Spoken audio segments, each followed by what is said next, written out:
Thank you for the opportunity to discuss our work on how the EPA is using over $100 billion provided by the Infrastructure Investment and Jobs Act and the Inflation Reduction Act. The IIJA included over $60 billion for EPA. We have been focused on the $50 billion that went to water infrastructure and other investments. The IRA included about $41.5 billion in funding for greenhouse gas reduction and other programs. This new funding is a significant increase for EPA's average annual budget of about $8.8 billion per year. My statement today is based on several issued reports and on observations from our ongoing work on how EPA is using and overseeing the IRA funds. Specifically, my statement discusses the status of EPA's IIJA water-related funds and the IRA funds.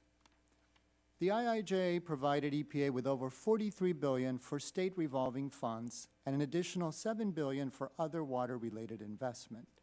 This funding is being allocated to the states using formulas that are set in law, and this is the same process that EPA uses to award baseline funds for the Clean Water and Drinking Water State Revolving Fund programs. Through these programs, states can make loans for wastewater and drinking water infrastructure projects. In our prior work, we have identified the need for better financial indicators that show the growth of these programs and ensure the sustainability of the funds. Last year, we also recommended that Congress consider revising the formula for the Clean Water State Revolving Fund program. The formula has not been significantly updated since 1987, when it was first put into place.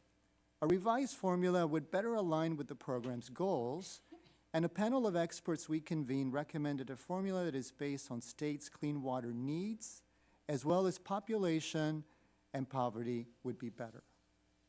Now, switching gears, the IRA provided EPA with about $41.5 billion for grants and other investments to reduce greenhouse gas emissions and enhance climate resilience. Our analysis of provisional EPA data shows that the agency obligated nearly all of the funds and about half was expended. The IRA directed EPA to establish several new grant programs and support other efforts. The largest amount was the $27 billion for the Greenhouse Gas Reduction Fund. To implement the fund, EPA created a new program office and established 3 sub-programs. The first sub-program is a $14 billion National Clean Investment Fund, awarded these grants to 3 recipients to establish financial institutions that provide financing for low and zero emissions technology projects. Now, the second sub-program is the $6 billion Clean Communities Investor Accelerator, which awarded grants to 5 recipients, provided funding and technical assistance to community lenders in low-income and disadvantaged communities for financing low-emission projects. EPA officials stated that nearly all of the $20 billion for these 2 sub-programs has been obligated and expended by depositing the funds with a commercial bank. This bank is acting as EPA's financial agent and is to provide commercial banking and financial services for the awardees.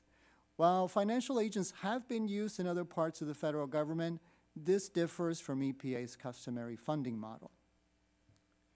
EPA also determined that it would need 74 full-time equivalents to oversee the new program, and at this juncture, it has 38 total staff that oversee the grantees. EPA also has 20 grant specialists that help support this and other programs. Now, similar to other grants, the agency's oversight of these grant recipients includes several reporting requirements, for example, reporting progress on outputs and outcomes. In summary, we have reported that there are risks involved with major new programs, especially when funding is awarded on a compressed schedule. At this point, EPA has stood up programs and issued awards, and now their emphasis turns to monitoring and overseeing those awards. Monitoring existing awards may require different skills and expertise than evaluating award applications. Our ongoing work will assess EPA's process for making spending decisions and its oversight of these monies. Chairman Palmer, Ranking Member Clark, and members of the subcommittee, this completes my statement. I'd be happy to answer questions.